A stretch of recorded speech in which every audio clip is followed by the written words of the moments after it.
네, 민생 경제는 어려운데 갈등을 조정해야 할 정부와 집권 여당의 갈등은 끊이지 않고 있는 모양새입니다. 오히려 갈등을 조장하고 있다는 비판까지 나오고 있는 상황인데요. 네, 오늘은 공진성 교수와 함께 시시각각 변하는 정치권 이야기 짚어보도록 하겠습니다. 교수님 안녕하십니까? 예, 안녕하십니까? 네, 먼저 윤석열 대통령과 권성동 직무대행과의 텔레그램 대화가 언론에 공개가 됐습니다. 내부 총질이나 하던 당대표라고 이준석 당대표를 지칭을 했는데 이른바 윤심이 좀 공개적으로 드러나는 이런 첫 번째 사안이 아닌가 싶습니다. 어떻습니까? 그렇습니다. 이제 국민들의 시각에서 보면 있을 수 없는 어떤 해프닝인데요. 의도적인 것이 아닐까 의심할 정도로 뭐 어처구니 없는 사건이죠. 그러니까 어떻게 미화하더라도 쉽게 이제 수습이 되긴 어려워 보입니다. 대통령이 이준석 대표와 사이가 좋지 않을 거라는 의심 추측은 있었지만 이제 그것이 이제 확인된 일이기도 하고요. 그런데 이제 이 사안을 통해서 드러난 것은 이제 대통령의 이제 두 가지 태도입니다. 하나는 권성동 원내대표 이제 지금 직무대행을 맡고 있는 원내대표에 대한 마음이고 다른 한편으로는 이준석 대표에 대한 마음이죠.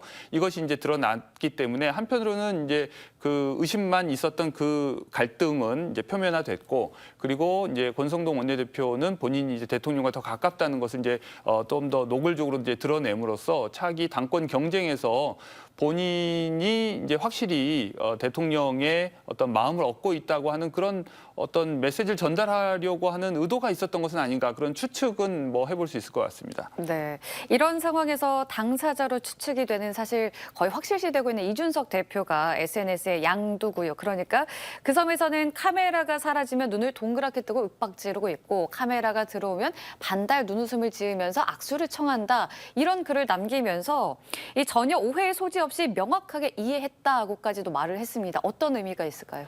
지금 이제 크게 이준석 대표와 이제 권성동 원내대표 또는 이른바 윤핵관의 대결 구도를 보면 이준석 대표가 지금 직무가 정지되게 된 이제 원인이 이른바 이제 도덕성 문제였습니다. 그렇게 해서 계속해서 이준석 대표가 도덕적이지 못하다고 하는 어떤 프레임을 이제 계속해서 씌워서 징계까지 했는데요.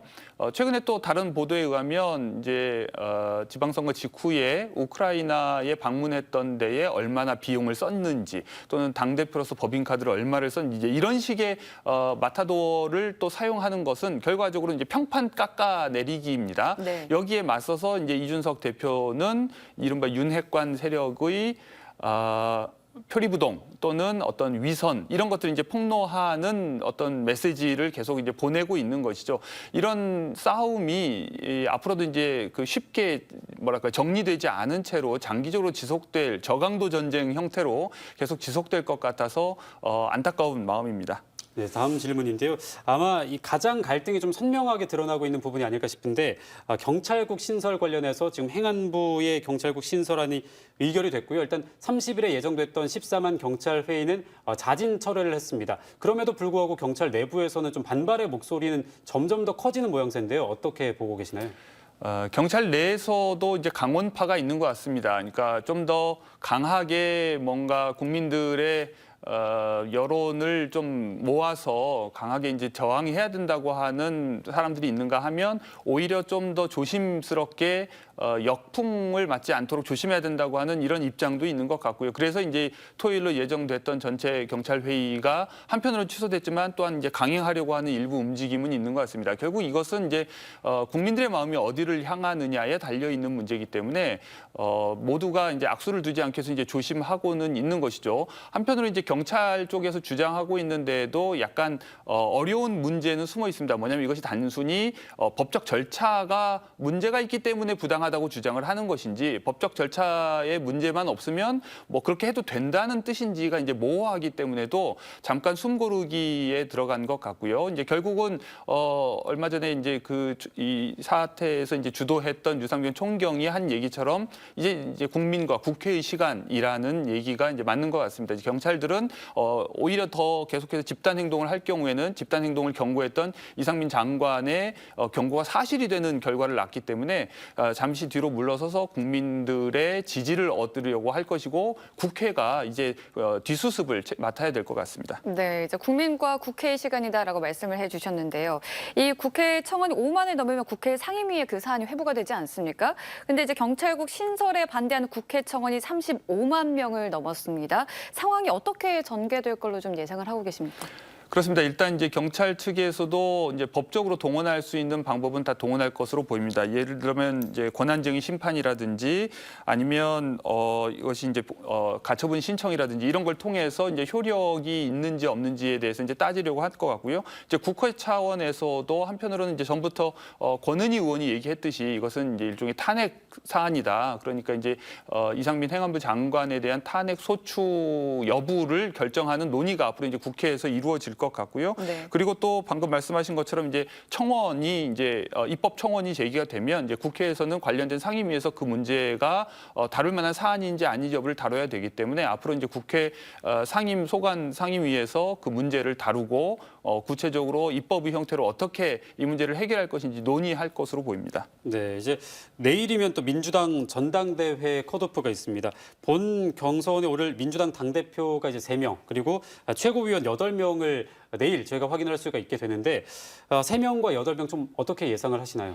제가 뭐 이제 함부로 아직 뭐 이 경선이 끝난 것도 아닌데 함부로 예상할 수는 없는 거고 예상할 수 있는 능력도 없고요. 다만 이제 전부터 계속 반복해서 나왔다시피 이제 이재명 의원이 뭐 컷오프를 통과하거나 또는 당 대표가 될 가능성이 이제 높다. 뭐 이 얘기는 이제 계속 반복되는 것이고 그러나 이것이 단순히 이번 당 대표만을 뽑고 이번 최고위원만을 뽑는 어떤 전당대회가 아니라 장기적으로 이제 민주당이라고 하는 우리나라의 거대 정당 중에 한 정당이 이제 그 정당을 이끌고 나갈 리더십이 얼마나 이제 마련되어 있는지 준비되어 있는지 이 미래를 내다볼 수 있는 그런 기회이기 때문에도 누가 이 3인의 당대표 후보가 되는지 또는 최고위원 후보가 되는지는 지켜볼 필요가 있다고 생각합니다. 네, 지금 뭐 당대표가 누가 되는지도 참 궁금하지만 우리 지역에서는 송갑석 의원이 과연 최고위원 5명에 좀 일단은 선출이 될까? 이게 가장 궁금하거든요. 어떻게 전망하시나요? 전반적으로 이제 여론 지형이나 당원 구성이나 이런 면에서 이제 비수도권 지역이 점점 불리해지는 것은 사실이지만 여전히 호남 지역은 민주당의 가장 큰 텃밭이기도 하기 때문에 송갑석 의원이 최고위원 뭐 8명 후보 안에 들어가는 것은 큰 문제가 없을 것 같고 5명의 최고위원 안에도 충분히 되지 않을까 좀 그렇게 생각해 봅니다. 네.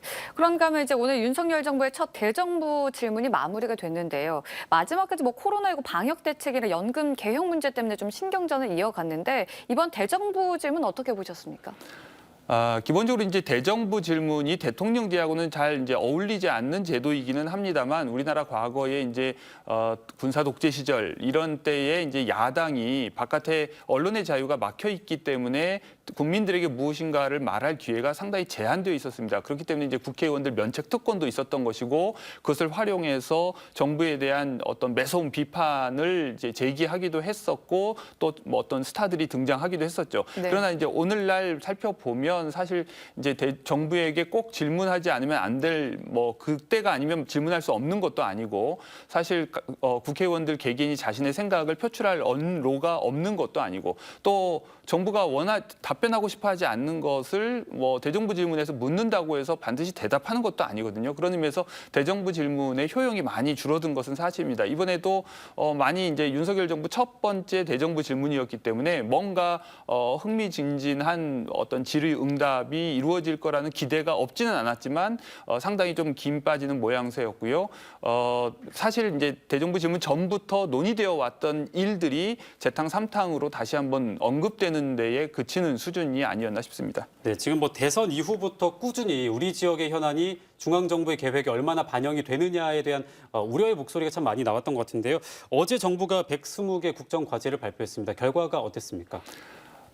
지난 이제 5월 대통령직 인수위원회가 발표한 이제 110대 국정 과제에 이제 지방시대 관련된 10개 국정 과제가 추가돼서 이제 120개 국정 과제가 발표가 됐는데 사실 이 국정 과제라고 하는 것이 콕 집어서 어느 지역의 무슨 문제를 해결한다는 식으로 발표된 것은 아니어서 딱히 이제 광주 전남 지역의 현안이 이것을 통해서 해결될 수 있는 가능성이 열렸다고 보기는 좀 쉽지는 않습니다. 다만 이제 광주의 경우에 이제 AI 산업이라든지 그리고 미래형 모빌리티 산업 이와 관련해서 국정 과제에 많이 언급이 됐기 때문에 그것을 근거로 앞으로 이제 사업 신청을 해볼 수 있는 여지가 생긴 것이고요.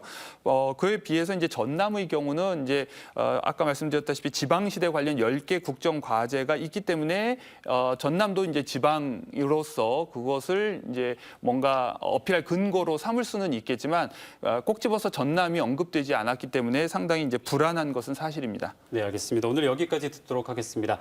지금까지 공진성 교수와 함께 시시각각 변하는 정치권 이야기 짚어봤습니다. 오늘 말씀 잘 들었습니다. 예, 감사합니다.